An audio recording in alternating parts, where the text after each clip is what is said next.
रानी भानुमति ने कहा कि ये तो मैं भर दूंगी। राजा कहता तुम कैसे भर दोगी? कहता हाँ मैं भर दूंगी। चलो गए, आदेश किया, गोरखनाथ जी को बताया गया कि रानी भानुमति है, ये आपकी तुम्बी बनाएगी। कहता ठीक है। रानी ने अपने धोबे से प्रसाद लिया और उस तुम्बी में डाल दिया, तो कहते हैं वो तुम्बी भर गई। गोरखनाथ शास्त्री चकित रह गया कि इतना प्रसाद डालने से नहीं हुआ, इसने कैसे भर दिया। कहता रानी साहिबा मुझे एक बात बता दो कि तुम्हारे पास क्या है जो मेरी तुम्बी भर दी? दुनिया का कोई ब्राह्मण, कोई साधु, कोई फकीर भर नहीं सकता था इसे। कहता मैंने भर दी क्योंकि मुझे गुरु रविदास जी का आशीर्वाद। अब गोरखनाथ जी हैरान रहे। कहता मेरी समझ में नहीं आया। कहता समझ में क्या आना है, जब आप गुरु रविदास जी से मिलने गए थे, मिलने नहीं उनकी परीक्षा लेने के लिए गए थे, लेकिन गुरु जी ने आदर सत्कार से जो जल, जो चमड़े का जल होता है वो आपको दिया और आपने उसको फेंक दिया था, और जिस बर्तन में वो दिया था उसमें थोड़ा सा बचा हुआ था, कुछ बूंदें ही बची थी। तब मैंने गुरु जी से कहा कि मुझ पे दया करो, ये मुझे दे दो। वो जो तो बूंद मैंने बातें लगा के ली थी, वो बूंद काम कर रहे हैं। तब ब्राह्मणों को और वो वहां बैठी भारी संगत को, गोरखनाथ को ये पता लगा कि गुरु रविदास जी संत ही नहीं है, संतों के श्रोमणी। एक नहीं अनेकों उनकी परीक्षाएं हैं, एक नहीं अनेकों राजा रानियां उनके शरण में थे। मुल्तान के राजा का वरदान अभी हमने सुना। मीराबाई जो मेवाड़ की राजकुमारी थी, चित्तौड़ की रानी थी, उसका वृतांत हम बहुत बार सुन चुके और कह चुके हैं कि किस तरह उसने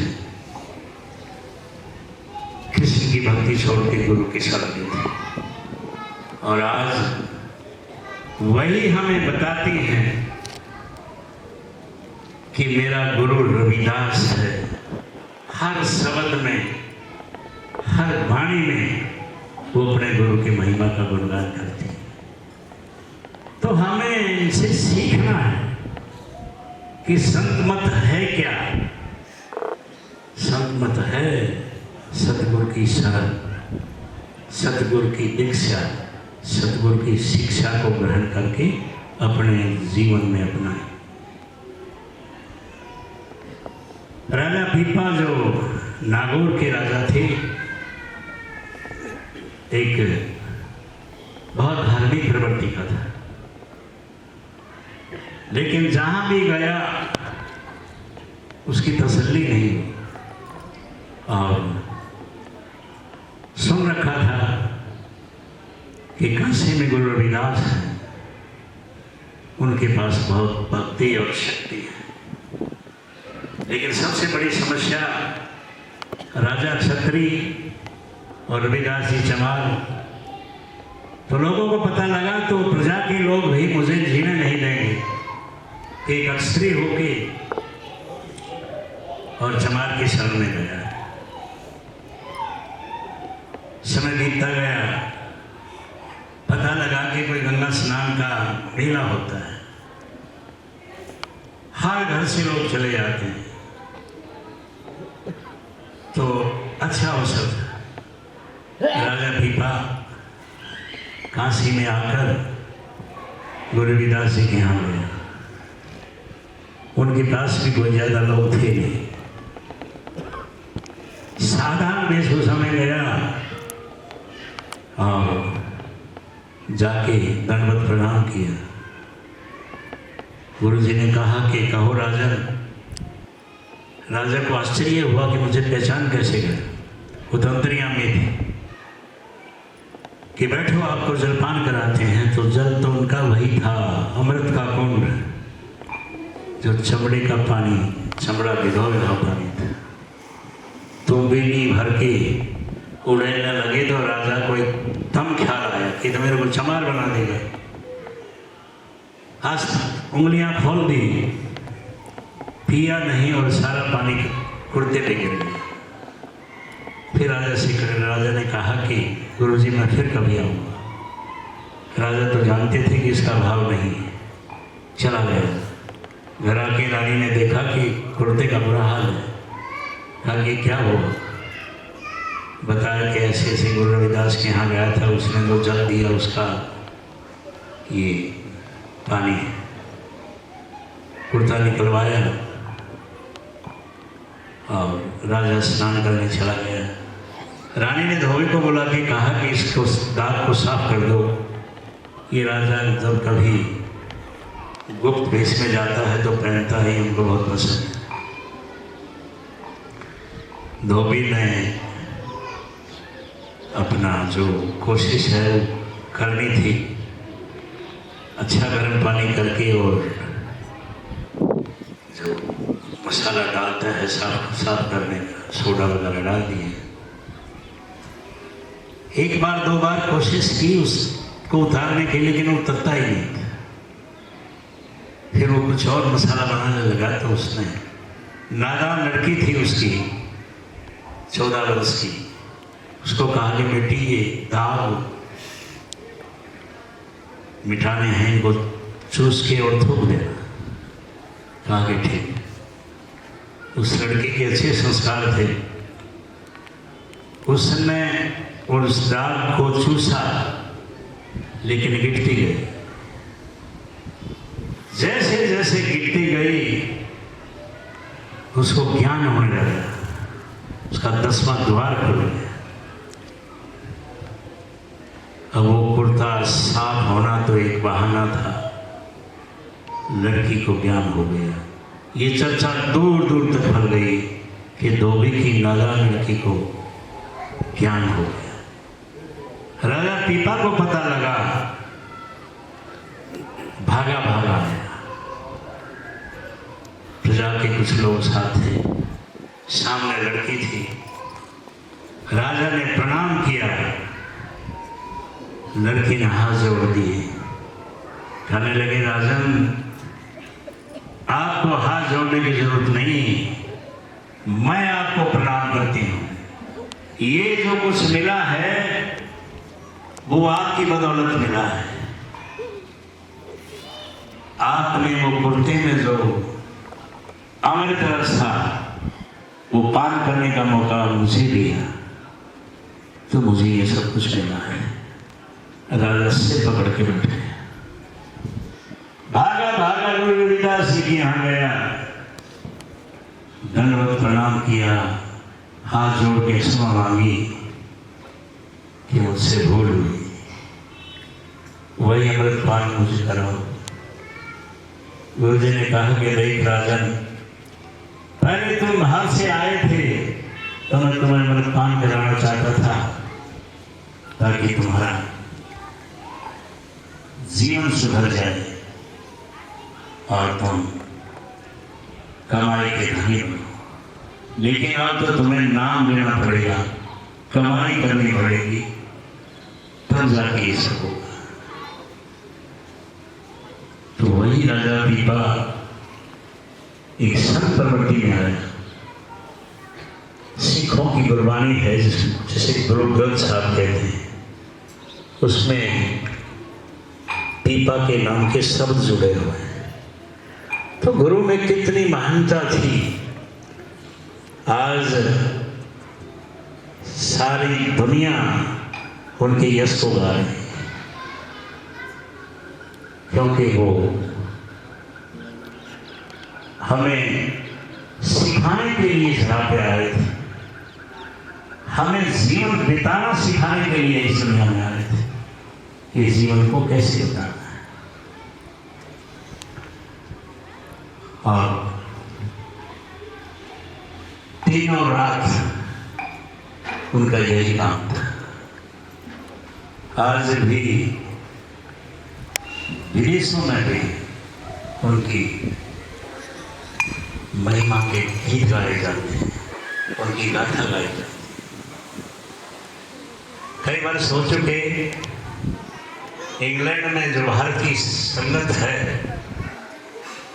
चाहे वो सिख हैं चाहे हिंदू रविदासिया समाज के हैं, सब ने मिलके गुरु जी की वो पालकी बनवाई जिस पालकी में बैठकर गुरु जी की जय जयकार हुई थी। लेकिन वो पालकी लकड़ी की थी, फूलों से सजाई हुई थी।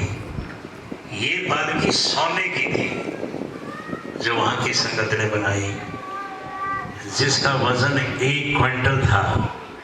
आप कैलकुलेट करके देखो कि उसकी क्या कीमत बनती है, करोड़ों में। वहाँ की संगत के प्यार ने, दुलार ने वो बनाई और उसे अपने वतन भारत में भेजा। समुद्री जहाज से वो वहाँ आई। बंबई के बंदरगाह पे उस समय के जो मुख्यमंत्री थे, महार समाज से थे, जो यहाँ चमार कहते हैं वहाँ महार कहते हैं, उन्होंने उसका स्वागत किया था। बंबई शहर के लोगों ने करतल ध्वनि के साथ जय जयकार की थी और फिर इस तरह वो पालकी दूसरे प्रदेश में होती हुई उत्तर प्रदेश में बहन मायावती ने उसका स्वागत करके आगे भिजवाया।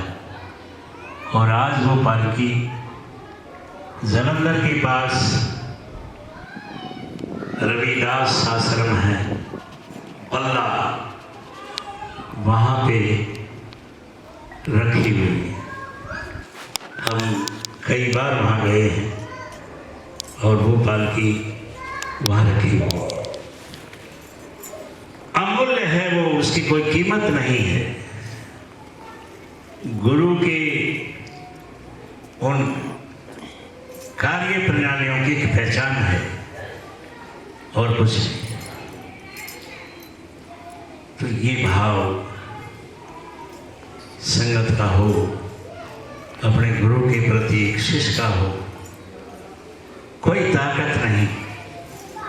कई लोग आके बात करते हैं कौन खड़ा है। हमारे परम पिता नगनानंद जी साहेब ये बता के गए थे कि जब गुरु का शिष्य है, काल खड़ा रहेगा उसके आगे, कुछ नहीं बिगाड़ सकता। हम दयाल की संतान हैं, काल हमारा क्या बिगाड़ सकता है। काशी शहर में जहाँ पले बड़े हुए, नाम मात्र का एक स्थान था उनका, लेकिन आज उनकी संगत में बल्ला के महाराज हैं निरंजन दास, उन्होंने अगुवाई करके और बहुत बड़ा उनका मंदिर बना दिया है। प्रधानमंत्री खुद जाके वहां हाथ जोड़ता है, मत्था टेकता है।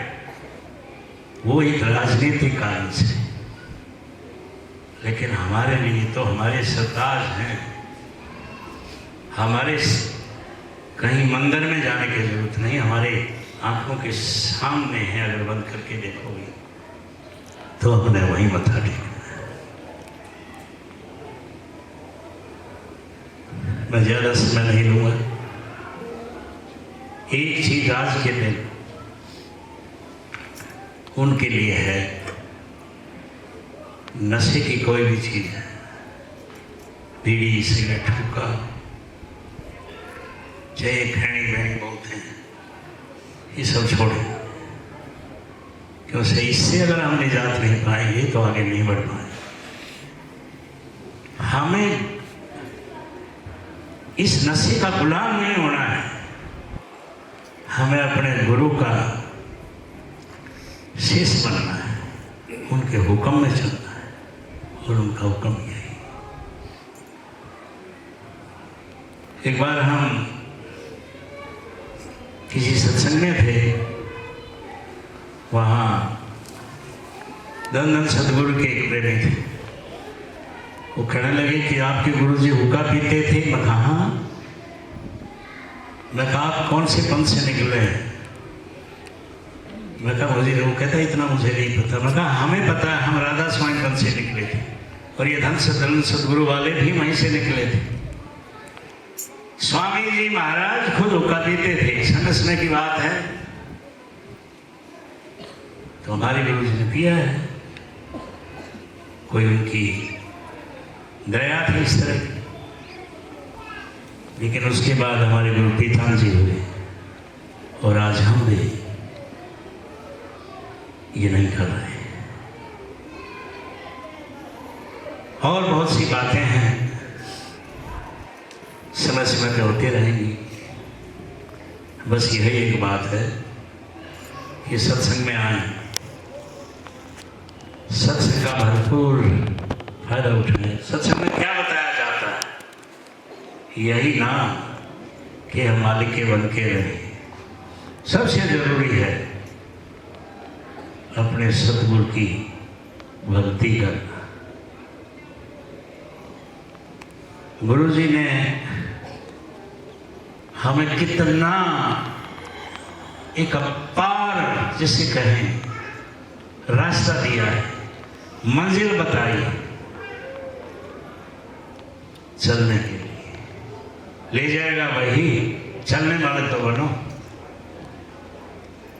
कई लोग कहते हैं जी बहुत मुश्किल है। मुश्किल कुछ नहीं होता, गुरु की दया से सब कुछ होता है। इसी विषय में संतों ने कहा है कि हमें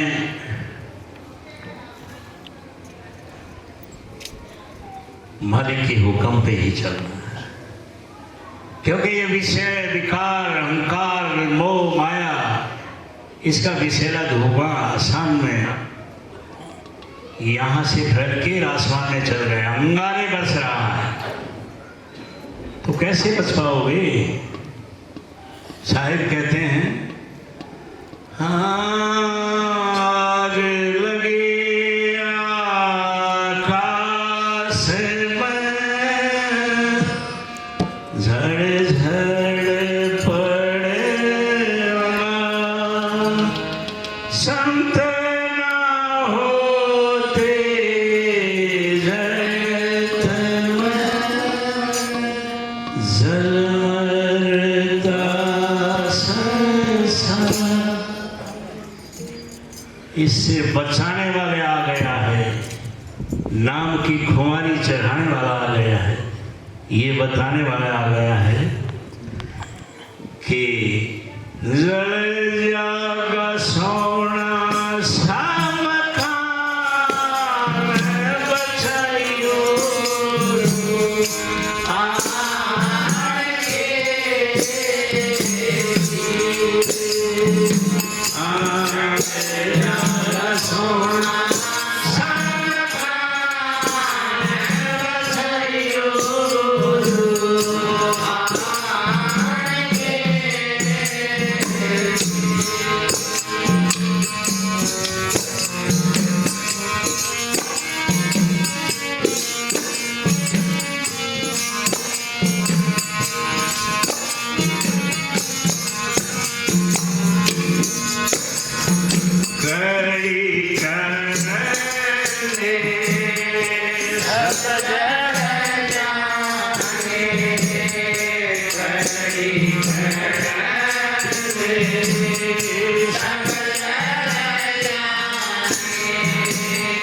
जय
आनंद